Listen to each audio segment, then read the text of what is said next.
1208 کا سال تھا۔ کیوٹو کی فضا میں ایک گہری اور ٹھہری ہوئی خاموشی بسی ہوئی تھی، ایسی خاموشی جو صرف کانوں سے نہیں بلکہ دل سے سنی جاتی ہے۔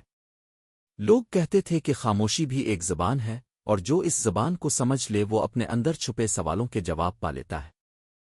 کیوٹو کے قدیم مندروں، بانس کے گھنے جنگلوں، پتھریلے راستوں اور چھوٹے ندی نالوں کے کنارے ایک ایسا باغ موجود تھا جس کا کوئی نام نہیں تھا۔ یہ باغ نقشوں میں درج نہیں تھا مگر لوگوں کے احساسات میں زندہ تھا، اور صرف ان لمحوں میں نظر آتا جب انسان اندر سے تھک کر خاموش ہو جاتا۔ جو بھی اس باغ کے قریب جاتا اسے محسوس ہوتا کہ اس کے خیالات آہستہ آہستہ ہلکے ہونے لگتے، سانس گہری ہو جاتی، دل کی دھڑکن واضح سنائی دیتی، اور وقت جیسے اپنی رفتار بھول جاتا۔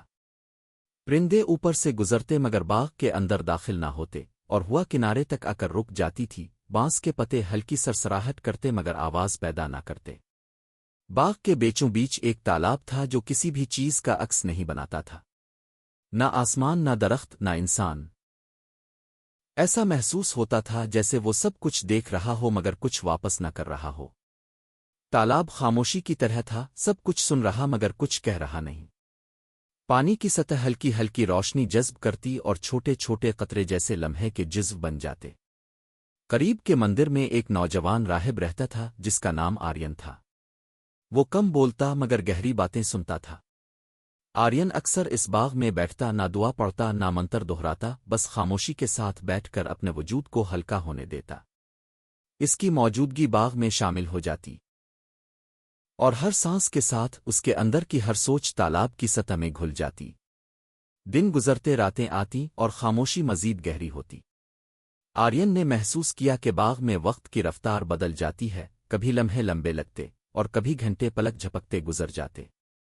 ہر چیز کی ساکت موجودگی، ہر پتا، ہر ٹہنی اور ہر پانی کا قطرہ اس خاموشی میں ایک پیغام لیے ہوئے تھا۔ آرین نے کئی صبحیں، دوپہریں اور شامیں صرف بیٹھ کر گزاری، بغیر کسی مقصد کے، بغیر کسی توقع کے۔ اس کے دل میں ایک عجیب سکون پیدا ہوا، ایک ایسی کیفیت جو لفظوں سے ماورا تھی۔ باغ نہ سوال کرتا تھا نہ جواب دیتا، بس موجود رہتا تھا اور ہر چیز کو اپنی خاموشی میں جذب کرتا تھا۔ کبھی کبھی آرین تالاب کے کنارے بیٹھ کر پانی کی سطح پر نگاہ ڈالتا اور سوچتا کہ یہ پانی کسی کی عکاسی کیوں نہیں کرتا۔ وہ محسوس کرتا کہ پانی خود باغ کی خاموشی بن چکا ہے، سب کچھ دیکھ رہا مگر کچھ واپس نہیں لوٹتا۔ ہر قطرہ ایک لمحے کی طرح ہے جو دیکھتا ہے مگر واپس نہیں لوٹتا۔ آرین نے دیکھا کہ پرندے باغ کی اوپر سے گزرتے ہیں مگر اندر نہیں اترتے۔ ہوا کنارے پر آ کر رک جاتی اور بانس کے پتے خاموشی میں منجمد ہو جاتے۔ یہ سب کچھ اتنا ساکت تھا کہ انسان اپنی سانس کی آواز سن سکتا تھا، اپنی دل کی دھڑکن محسوس کر سکتا تھا۔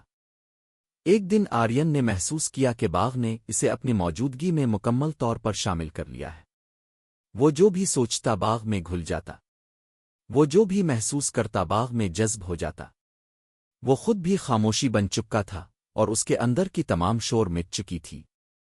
آرین نے اپنی زندگی کے ان لمحات میں احساس کیا کہ خاموشی بھی زندگی کا حصہ ہے۔ یہ صرف آواز کی غیر موجودگی نہیں بلکہ ایک کیفیت ہے، ایک تجربہ ہے، ایک شعور ہے جو ہر لمحے میں چھپا ہوتا ہے۔ راتیں بھی باغ میں ایک خاص انداز کی خاموشی لے کر آتیں۔ چاند کی روشنی تالاب پر پڑتی اور پانی میں نرم روشنی کی لہر پیدا کرتی۔ بانس کے پتے ہلکی ہلکی سرسراہٹ کرتے مگر وہ آواز نہیں تھی بلکہ ایک محسوس ہونے والی کیفیت تھی۔ آرین اکثر سوچتا کہ یہ باغ کیسے وجود میں آیا اور کیوں یہ صرف چند لوگوں کے لیے نظر آتا ہے۔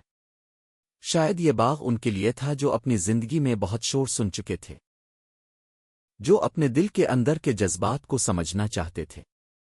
ہر گزرتے دن کے ساتھ آرین کی سوچ میں تبدیلی آ گئی۔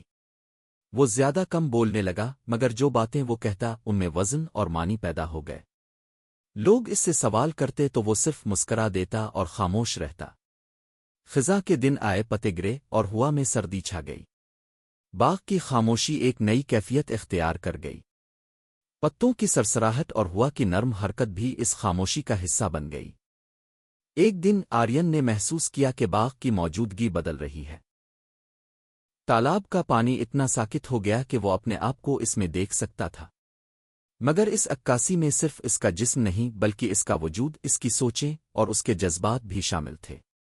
رفتہ رفتہ آرین نے سمجھا کہ یہ باغ صرف جسمانی نہیں بلکہ روحانی بھی ہے۔ یہ ایک ایسا مقام ہے جو ہر انسانی احساس کو سنتا ہے، ہر انسانی سوچ کو جذب کرتا اور اسے خاموشی میں بدل دیتا۔ راتوں کے سناٹے میں جب چاند پورے آسمان پر تھا، آرین نے محسوس کیا کہ اس کی اپنی آواز بھی خاموش ہو گئی ہے۔ اس کے اندر کی ہر دھڑکن، ہر سانس، ہر احساس باغ کے ساتھ ہم آہنگ ہو گیا۔ پھر ایک صبح جب سورج کی پہلی کرنیں باغ پر پڑیں، آرین نے دیکھا کہ باغ آہستہ آہستہ غائب ہو رہا ہے۔ پتھریلے راستے، تالاب، بانس کے درخت، سب کچھ جیسے ہوا میں تحلیل ہو رہا ہو۔ آرین نے اپنی آنکھیں بند کیں اور دل سے محسوس کیا کہ باغ اب بھی موجود ہے، مگر شکل میں نہیں بلکہ ایک احساس میں۔ یہ احساس کہ خاموشی کبھی ختم نہیں ہوتی، وہ بس جگہ بدل لیتی ہے، اور جو اسے سننا جانتا ہے وہ کبھی تنہا نہیں رہتا۔ آرین نے اس دن اپنی زندگی کی سب سے بڑی حقیقت سیکھی کہ زندگی میں سب سے اہم چیز، سب سے قیمتی چیز وہ خاموشی ہے جو ہر لمحے میں چھپی ہوتی ہے۔ اس خاموشی کو سمجھنے والا ہر انسان اپنے اندر سکون اور حقیقت پا لیتا ہے۔ دن گزرتے گئے، مہینے بدلتے گئے، مگر آرین کے اندر باغ کی موجودگی مضبوط ہوتی گئی۔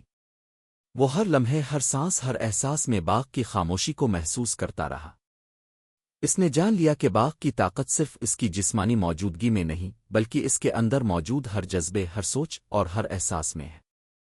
ہر انسان جو اس باغ کی خاموشی کو محسوس کرتا ہے وہ بھی باغ کا حصہ بن جاتا۔ وقت کے ساتھ آرین کی زندگی کا ہر لمحہ اس خاموشی کے زیر سایہ گزرا۔ وہ بولتا کم تھا مگر ہر لفظ جو وہ بولتا اس میں وزن اور منویت ہوتی۔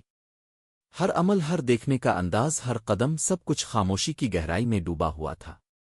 یہ باغ نہ سوال کرتا تھا نہ جواب دیتا تھا، یہ صرف موجود رہتا تھا، ہر لمحے، ہر سانس، ہر احساس کو اپنی خاموشی میں شامل کرتا، اور جو بھی اسے سمجھتا وہ خود بھی خاموشی بن جاتا۔